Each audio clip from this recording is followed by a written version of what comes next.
Hey guys, we're live with Game with the Homies, episode 2, back after a long winter break. And we're just gonna go with tradition, start with sipping. So today, just got some water. Also got some water. Kevin, my Arizona iced tea. Arizona? Okay. where's the Arizona iced tea, dude? Over here. How do we know that's Arizona iced tea? I mean, do we have to do this like every Yeah, week? every time, Like, what am I gonna do? Like, Which color? Which color bottle? That's important. one. The green one. The The green, green one with a Okay. bunch of cherry blossoms. The good Alright. one. The good, yes, the good one. Dennis, I'm so sorry I interrupted you, buddy. What are you sipping today, friend? One shot of gin mixed with peach ginger from The Habit. Are you So- old enough to drink? Let me tell you something that happened to me last Saturday. I was going in to get a Costco membership with my mom. You know, 2 people can be on the membership. Yeah. The guy looked at my driver's license and then looked straight at my mom and said, "Ma'am, your son has to be over 18." You're 25, right? Sometimes I wonder. Ah, that's dude. All right, But guys. I've got it. That's good. That's good. Wait, they looked at your mom's driver's license? Mine. Oh, Like, he couldn't What? read my driver's license properly. He thought I was 18 or something. All right, guys. We're just gonna hop right into the gaming topics. So we're just gonna start off. 2021's fresh, just started. What games, styles of games, genres, gaming experiences? What are we looking forward to this year? Dennis, I'm gonna be on the spot, buddy. But I'm just gonna throw straight to you, man. What's 2021 looking like for you, bud? You know, in terms of gaming, I at this January 20th, Hitman 3 is finally releasing and is the finale in a trilogy of games that started in 2016. So, I mean, that's what I've been looking forward to, but that's pretty much done and over with after this week. In terms of gaming itself, I'm looking forward to seeing what Sony has to show us, Bryce, on the PS5. Yeah. Because the one thing that's just stopping me from buying the PS5 at this point is just some kind of flagship launch title quality game, like Uncharted 4 for the PS4. Well, I mean Or- that, and the fact that you can't get a PS5 right now. Yeah, that That one's too. definitely Yeah. not helping either. Yeah, that's definitely not helping. But yeah, and I guess my personal genre, I'm just looking for more third-person games, shooters, adventure, puzzle. I just want more story-driven games. Yeah, that's what I'm looking forward to this year, I guess. How about you, Hamza? So me, it's actually funny you say that. I actually had something I wanted to pivot off of what you said, but I'll come back to that. So for me, what I'm looking forward to is just more of Among Us, Fall Guys, these like indie games that you can just play with my friends. Just like casual, nothing too serious. I know Among Us has become a little more serious lately, but I'm looking for like a return to like the OG couch co-op kind of video games. Just playing games for the love of it. Don't have to worry about the competition. Story is almost like secondary. I'm just in the magic circle of games, and I'm just enjoying it for what it is. That would be a really good, that's a good idea, Hamza, because right after this COVID crisis is over, people want to see each other in person again. Oh. I'm thinking if anybody in the gaming industry is keeping an eye out, they should maybe start developing something for a year from now when this whole crisis is over and everybody's vaccinated. I'm definitely going to go hang out at my friends' places. Oh, Or sure. I'll- Dude, once COVID's over, I'm coming to your couch, Dennis, whether you like it or not, buddy. please come over. But yeah, that's actually a good idea too, Hamza. I definitely want to just sit at somebody's house. I want to just gather with everybody, get some chips, some guac, some beers, and just play co-op games the way Hell they yeah. used to. And like a lot of the times, it's not even about the games. It's just about like having an activity that you can like enjoy with your friends. It's more about like something that brings you all together. Like I don't know. I'm sure Bryce doesn't know because he doesn't live near us. But I host like fight nights every once in a while. And what this is, it's like a bunch of my friends coming over and we just play fighting video games. And the thing is, like, all my friends, none of us play fighting games, right? It's just, we thought it was a cool name, Fight Night. It sounds sick, right? And it's just like a reason for us to come together, just play games. And even though like none of us play this genre or like remotely good at it, it's just it's about bringing people together. Mm-hmm. Dude, the first time we played Mortal Kombat together, we Oh banned god, no. Let's special not talk moves about to Oh my Mortal God. Kombat. And how many hours of Fall Guys do you have? Not that many. See, Kevin, I like the idea of the game more than I like the actual game. I want Project more of Winner? that. Mhm. No. Project Winner. We don't speak of Project Winner here, Kevin. I am down for Right, more that social game's production. great. Okay, it's too long, dude. It's way too long. Like I don't know, like if it's just me, it's probably just me, but I have the attention span of goldfish, So any game that lasts Hey. longer than 10 minutes, thank you, dude. Any game that lasts longer than 10 minutes, dude, I can't do it, dude. It's just my small puny human brain can't handle it. All right, Bryce. Other than Project Winner, what other what other games are you looking forward to this year? Honestly, I don't know too many games that are coming out aside from like some internal stuff. I know. It's okay. You can name drop them. No worries, dude. Yeah, He has no, I think NBA. Hitman 3 is gonna be sick. I like Hitman 2. Have you? I don't know if you can say this, but have you played the Hitman 3 at all yet, or? No, I played Hitman 2, and then I played some of the Hitman 1 levels on Hitman 2, and then looking forward to 3. I want to play New Horizon when that comes out. Oh, that looks cool, dude. I can't wait. Can I just say, I feel like there's just a severe gap in the market right now for a proper stealth game. We haven't had one for a while. Splinter Cell's dead. I'm sorry, maybe not. That's a little extreme. Not dead. Just needs to be revived properly. Metal Gear Solid, that's gone. The last one is Hitman, and then like maybe a few other names I forgot. And so yeah, like Hitman just kind of ticks off that box. So I'm hoping that maybe we get some soon. Anyways, that was an aside. Yeah. I like Hitman for all the like sandboxy stuff. It's like you can do a lot of creative or like just really dumb stuff. They're really good at rolling with it. Okay, I've never played the game, but I went to UCI, right? And UCI, I took a year-long course about video game society, and Hitman is one of the games we studied, and so I'm a little familiar with the game. So pretty much like what I've been told from my class, is it essentially like Japanese GTA kind of? That's kind of the vibe I'm getting from it. Is that not it at all? No. Is that Yakuza you're thinking I'm of? thinking of Yakuza. Oh my god, never mind. You know what? Ignore me. I don't know what the hell I'm talking about. Clearly I'm not familiar with this game at all. Japanese GTA is almost certainly Yakuza. Yeah, it was Yakuza. I don't know what I'm talking about. I'm sorry. No. Hitman is like, they're like, these are your targets, and you have to find a way to kill them. They are in this place, and this is what's going on. And they like drop you into a big, like, just giant map, and you just walk around and do whatever you want. And the goal is like to get them dead, and you can do that however you want. So you can like take like disguises, or you can like poison people, or you can like, there'll be like events and stuff around the map that you can set up to kill them. A lot of them are very like purposely like memey or really funny, and it's very like you have to be like creative or just find like fun ways to kill people, and it's a very good time. It's not nearly as serious as like you kind of think it is at first. Yeah, because with the name Hitman, I feel like it'd be like more serious and deadpan. Yeah, Dennis, what's up, buddy?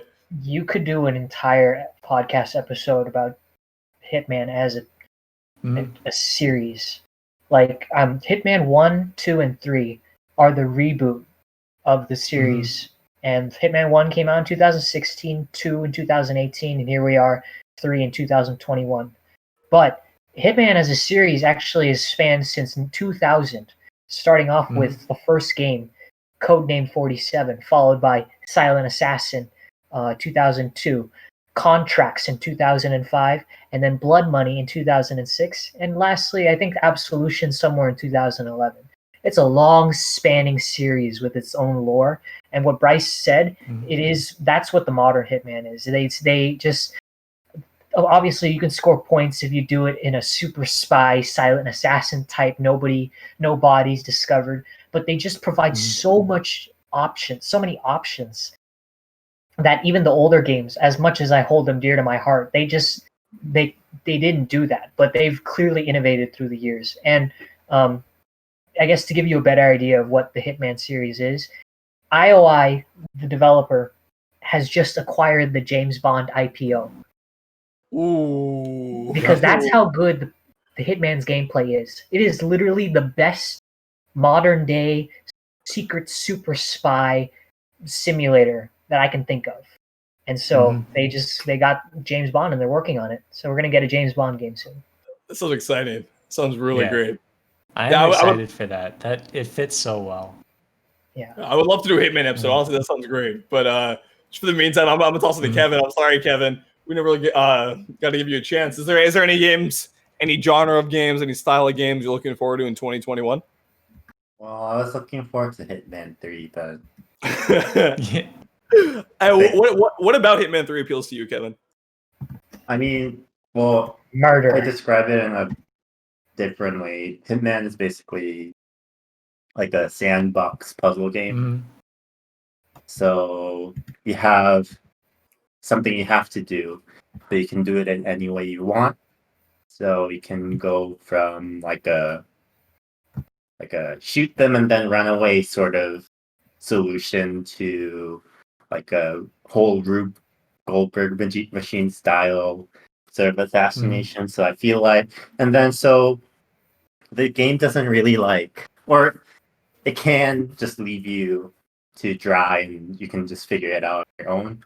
Or it also has the story quest to help you get started on some of the solutions that you can arrive at. So I think, I like Hitman 1, 2, and 3, or 1 and 2 at least. I think they're a very well designed video game in that there's aspects that helps new players learn the game as well as the game itself has, or like the more mastery you have over it, the better your experience can be, or you can have fun with it. But anyway, Hitman 3, I was looking forward to it for a while, but Epic Game exclusivity. Are you boycotting Epic Games, Kevin? You don't want to deal with the using Epic Games? I mean, I'm not against exclusivity itself. Like, as a consumer of video games, I freaking hate it. I don't want to deal with Epic Game Store when I already have Steam. But like, in terms of like, oh, they have to make money or they have some sort of incentive to go for it, I don't really have a complaints about that in and of itself. But as someone who wants to play it, I'm just like, I don't want to deal with it. So is this going to stop you from getting it straight on launch? Yeah. What about the rest of you guys? To his convictions. I can respect that. I don't think it's really divorced from this conviction, whole it's like just Epic laziness. Games versus Steam thing. So, but I hear rumblings on it, and I just like kind of gloss over it. I get the impression that there's a very strong opinion about how PC games are distributed on their platform. I think a lot of it's just people are used to just using Steam. Like there's been so many years when like Steam is the marketplace. This is where you go for games. This is like it's what you expect. It's supposed to be easy, but like it's just people get used to it. It's just a new thing. All right, real quick. So it seems like everyone here wants to talk about Hitman. That's fine. I love that. I'm all for it, right? So clearly we've established that I don't know anything about Hitman, right? So maybe your homework should be to play Hitman. All right, my homework will be to play Hitman. Hitman Blood Money. Trust. Oh yeah, is it good? Well, actually, if you have a powerful ass computer, never mind. Just buy Hitman 3 and then just get all the other previous games built into it. But I mean, the latest series is clearly the most modern in terms of assistance to the casual player. It has a lot of. We were talking about this in our last episodes about just like the nature of the industry. It's played the later series if you want a little bit more friendliness, but the original games have that classic old school. I can't believe we're going to call those games old school at this point. Like difficulty to them. There's no hand holding here. You're just going to have to struggle painfully, arduously. You're going to have to save and load new games. You can do that in the modern one too, but it's just, it's less forgiving. Has the difficulty ever been an issue to Bryce or Kevin? Has that ever been something that deterred you from playing more, or did you guys welcome that? Well, I only really played Hitman 1 and 2, so I can't really say about the other games. But Hitman 1 and 2, I think, well, it depends. So the difficulty doesn't really come from like the game itself.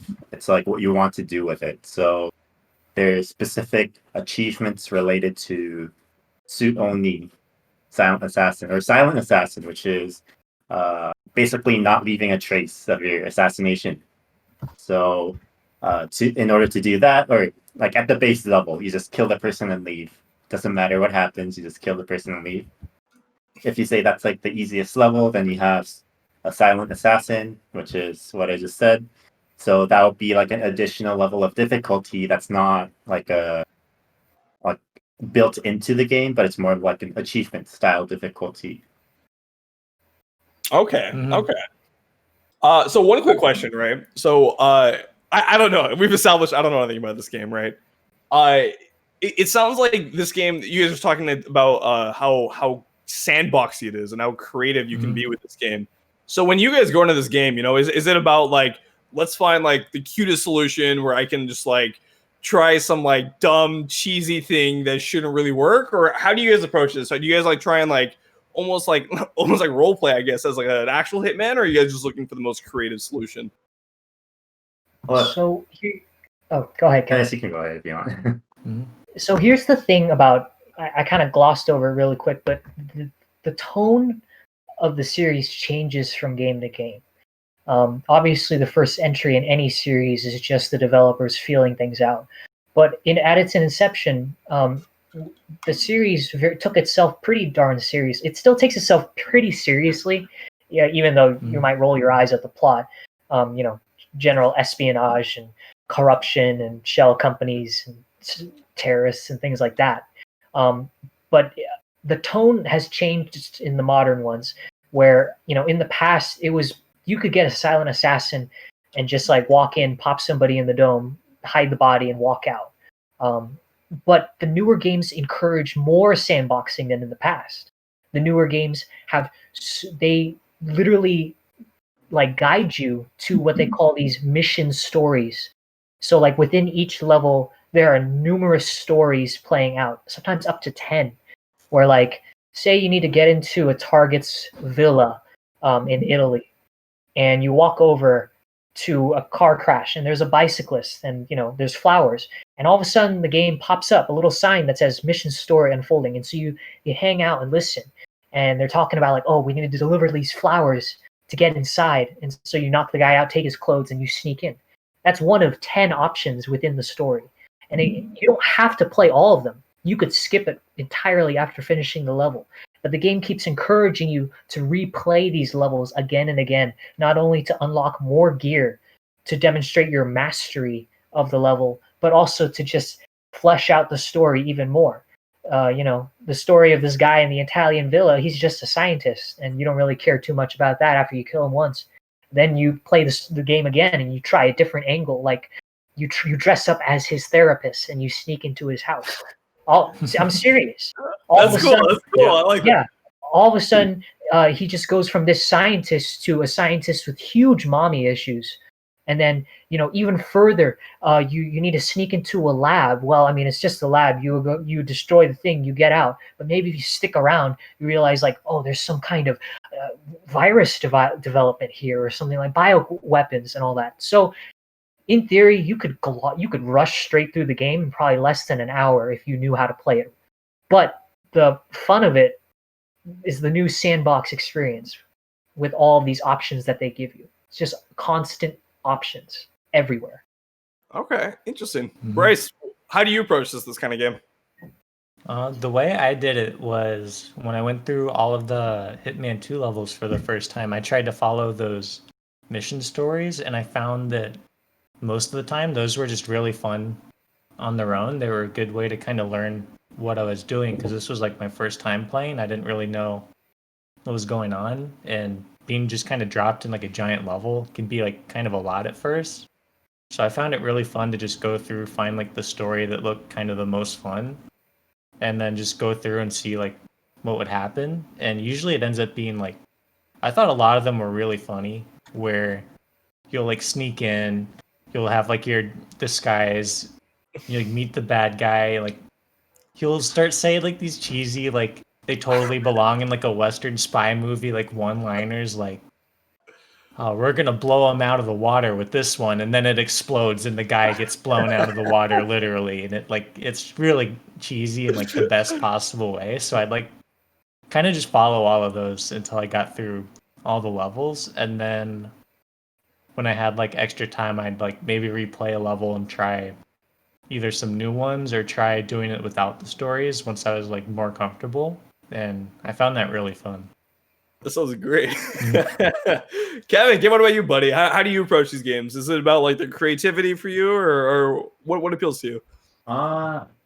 Like the first thing I usually do is just explore the level because the levels are very well designed, not in like an aesthetic way, but also in like a level design way. So I kind of just like look through the whole level and then see, because there's like different areas that you can get to with different disguises. So if you know where to get the disguises, then you can practically go around the whole map without having a problem.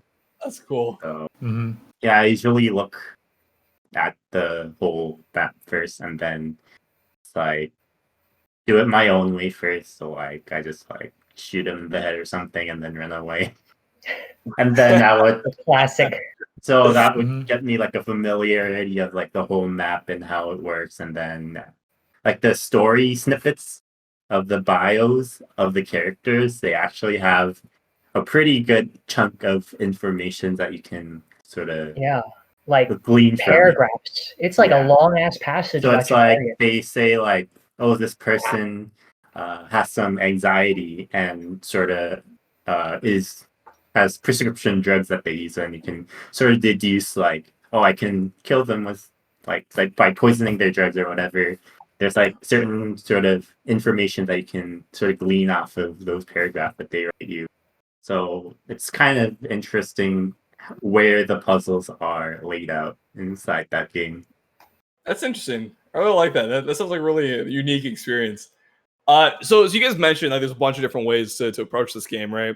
Like even just like trying to do the same, like even just like trying to do your goal like in the right way. There is no right way. You know, it's kind of coming across that there's like 5 or 6 minimum different ways you can approach it. So like when you go through this game, how likely are you guys to replay it just for the sake of trying different things? I've been dumping hours into it.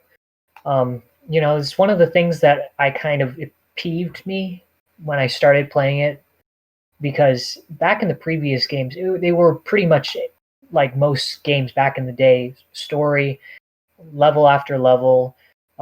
You just run straight through in one shot. You can't just replay a level after finishing it. So you finish the mission, move on to the next, and then it's done.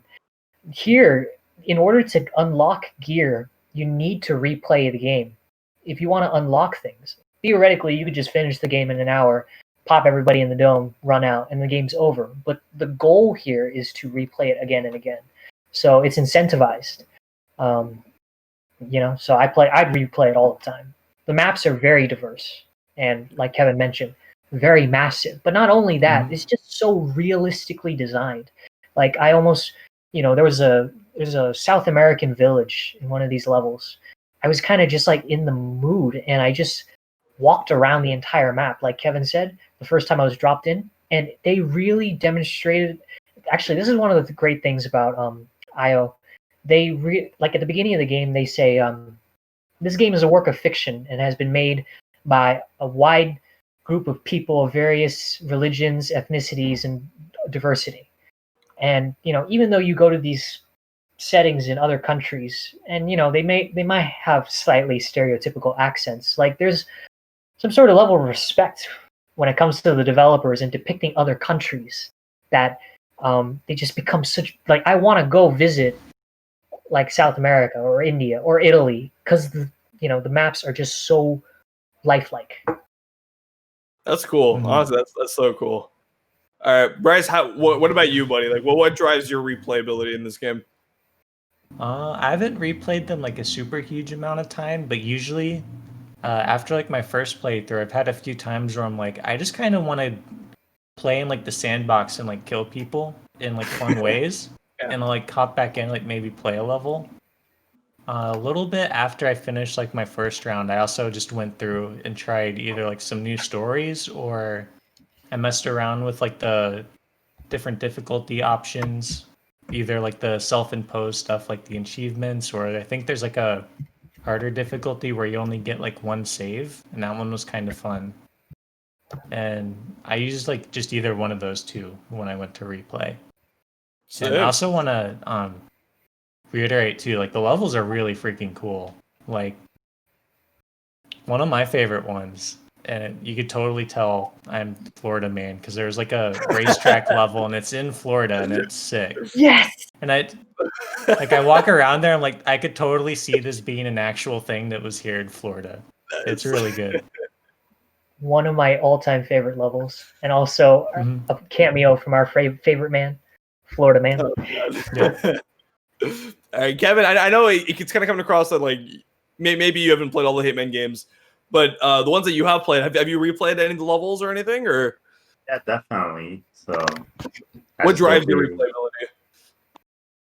So, like, first off, there's like several layers to learning Hitman, I think, and then the first layer is like learning the basic mechanics. So, like, how not to get caught, or how to actually go about like killing people, and like very fundamental levels that you can do that, or fundamental ways you can do that is like by poison or by drowning, or just like places where you can push people off or whatever, however.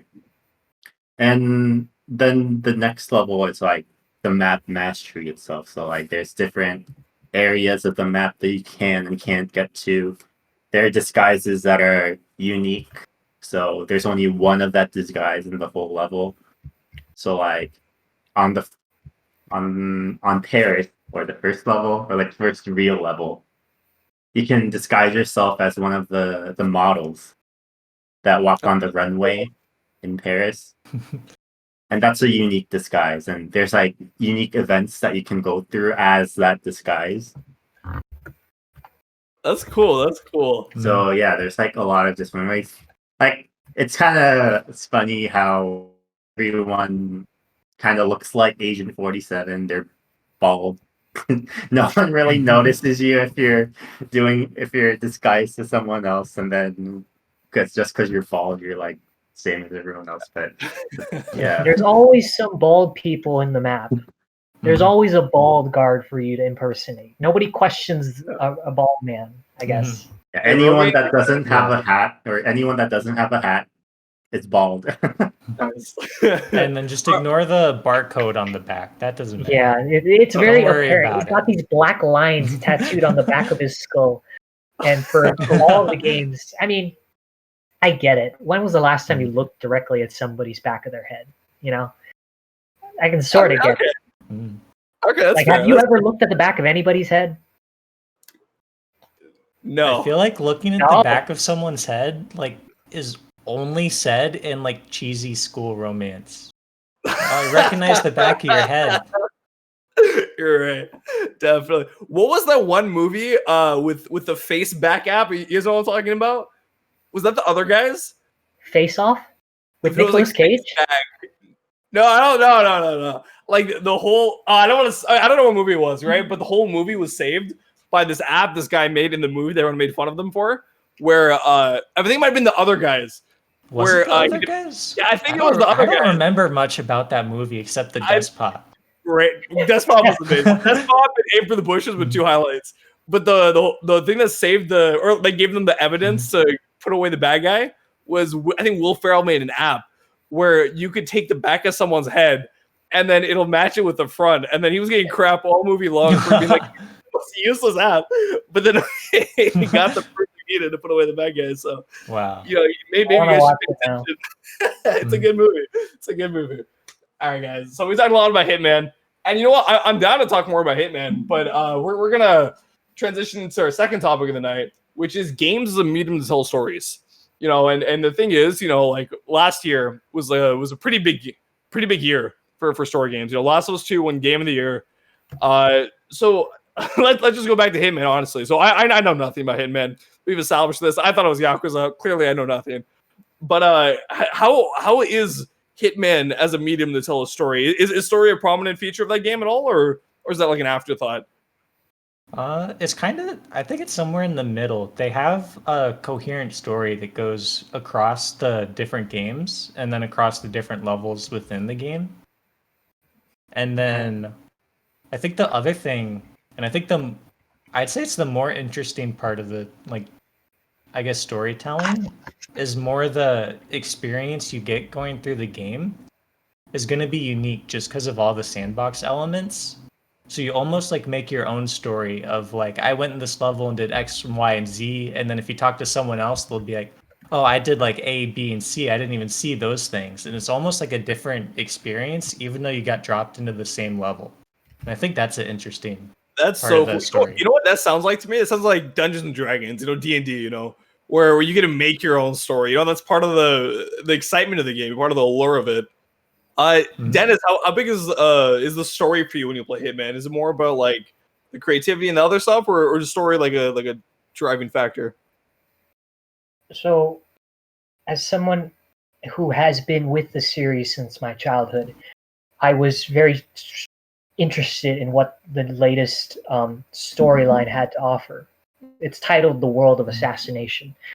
In the first games, Codename 47 all the way through Absolution, there is currently there is a chronological timeline and story for the journey of Agent 47, where he came from and what he has done and what has happened to him. And that ended in Absolution.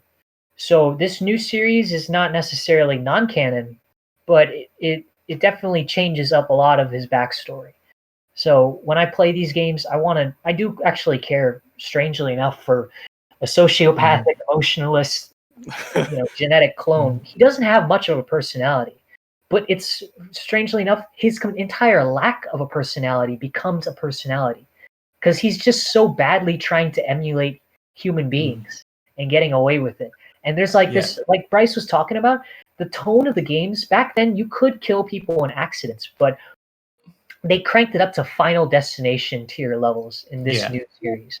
Back in the day, you just push somebody over a ledge. Woohoo! Oh, they died from a fall. But like this game, you can push somebody off a ledge on the third story onto somebody else on the first story and kill them that way. You can shoot a speeding car and have it explode on a racetrack. These accidents they kind of even the accidents in the previous games, they were never kind of like this lighthearted tones, like, haha, this person got killed in an accident. Nobody will ever know. But the latest game, it kind of makes you laugh. Like for the first time, this game made me like roll my eyes so much. Last night I was playing a level in New York City where he goes to a bank. He sneaks up to the teller because he wants to infiltrate it. And so he's like, I'd like to apply for a savings account.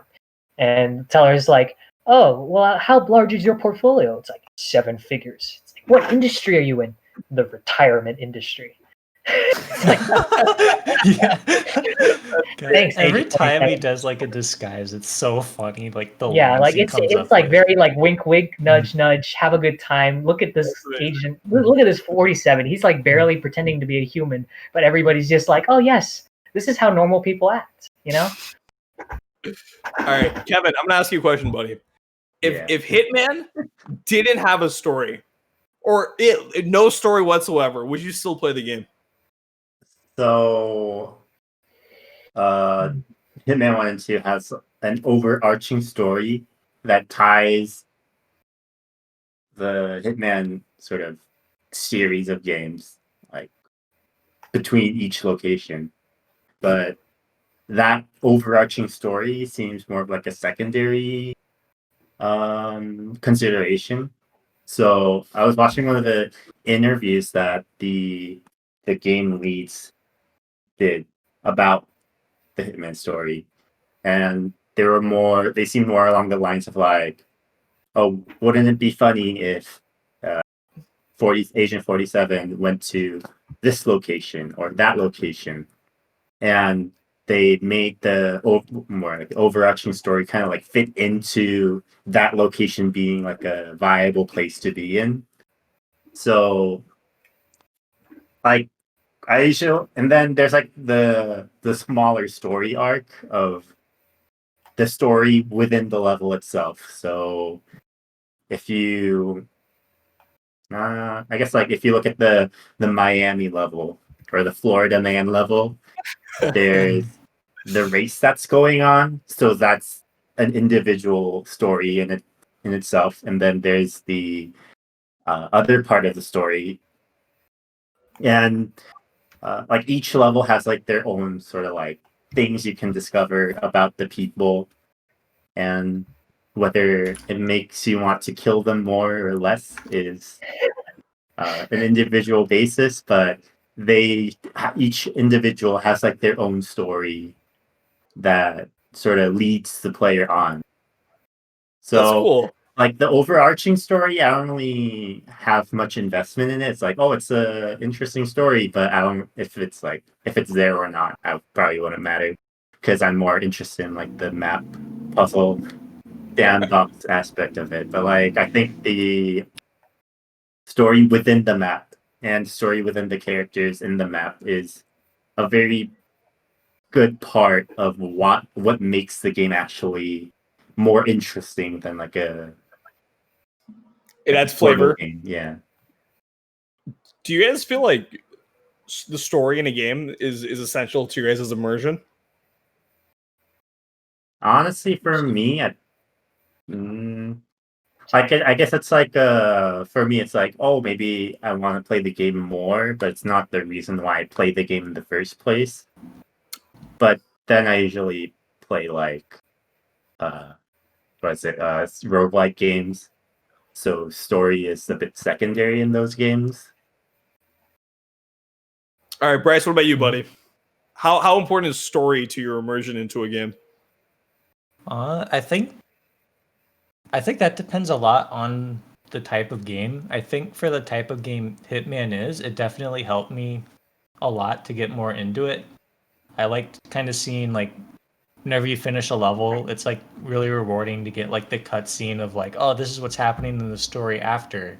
And then here's what's going on in the story for why you're in this next map. And then you go in and then you get like the kind of like level story like Kevin was talking about. And those tend to be a little bit more lighthearted or a little bit like they have sillier parts to it. Where the overarching story is a little bit more serious with like a fair amount of like cheesiness because of like the genre it is. Where there's like a lot of like plot twists that are almost like kind of soap opera-y, and they're like, I think they're great.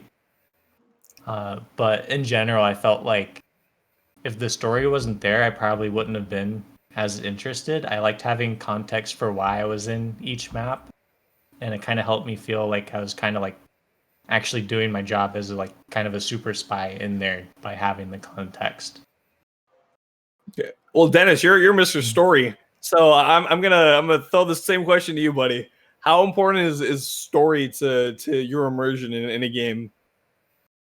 So thinking about games I've been playing recently, one more that I just started getting into was Genshin Impact.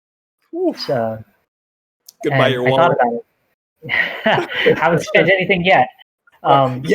Yet. But I just thought about it, and they're kind of the same. Genshin Impact being like similar to Hitman in exactly how much the storyline plays into the reason why I pick up the controller. Because, like Kevin and Bryce said, the internal stories that are present in the individual levels that don't really have too much of a connection to the overarching plot are the most engaging and interesting. Because even though they give you these 2 or 3 targets, and in the span of like half an hour, you know you're going to kill these people because that's the only way to win the level. They're going to die by your hand. But they went through so much effort to give them a personality, no matter how cheesy it is.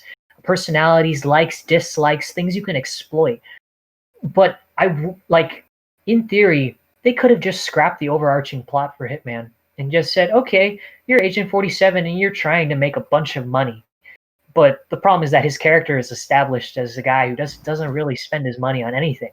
So we've taken away the sole reason why people go after like big, like he charges like $600,000 to $1 million per kill because he's that good. He's legendary. He's the greatest assassin in the world, but he never enjoys it. He's kind of sad actually. Like I don't know what he spends his money on. Apparently, according to the lore, he just donates all of his money to like charities, which is, good for Agent 47. Kills people on weekdays, donates to animal shelters on the weekends. Dude, this guy. Assassination for charity. Good cause. But if we didn't have the overarching plot, I guess it would be harder to justify why is he going to Miami? Why is he going to Italy now? Why is he going over here and here and here? So it's kind of essential, but it doesn't have to be too good. It just has to service enough. Same thing with Genshin Impact. It is every single, like, it's got a cute world, don't get me wrong, but story is fairly generic, chosen one saving the world so far. I'm waiting for some kind of twist. But I still need that context. I think Bryce used that word. It doesn't have to be great.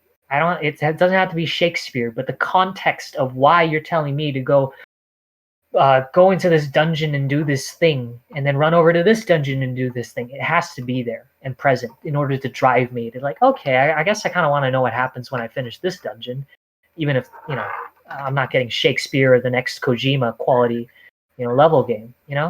So I guess I forgot the original question, but story is important. No, that was sort of the question. How important is story to your immersion? Like a question's asked, like how much does story matter to you in playing a game? So like in Last of Us, like The Last of Us is a bit more story driven, but would you play something else, some other game with like the same mechanics? Like how much of a game mechanics influence, like, so do you mean like Oh, Last just of Us changed without my the Last answer. of Us story? yeah, pretty much. Okay, so I guess now I'm like 50-50. I'm a little split because I literally said so many times this year I would play more Last of Us 2, even if it didn't have a story DLC. Because after you finish the game, you're allowed to revisit what they call encounters in the game. They're the parts where action happens, combat happens, the story's over. You need to just kill these zombies or people. And I was replaying through all of them, but I wanted more. Like I wanted more new maps. I wanted more opportunities to like exercise my skills in killing these things. And so I guess now with Kevin mentioning it, yeah, I also would play Hitman and The Last of Us without a story because the mechanics are really, really good. I think you were just about to say that, Hamza. Like if the mechanics are really good, then yeah, I'll play without a story. But if the mechanics are like kind of so-so, then maybe a little context is needed, I actually I love the discussion point we got going right now, and I do want to touch on it more. But we are hitting the 45-minute mark, so I am going to call it for this week. We will revisit Last of Us, of course, and this whole story topic again in the next couple of weeks. Guys, I'm just going to cut it right there. This has been Gaming with the Homies, episode 2.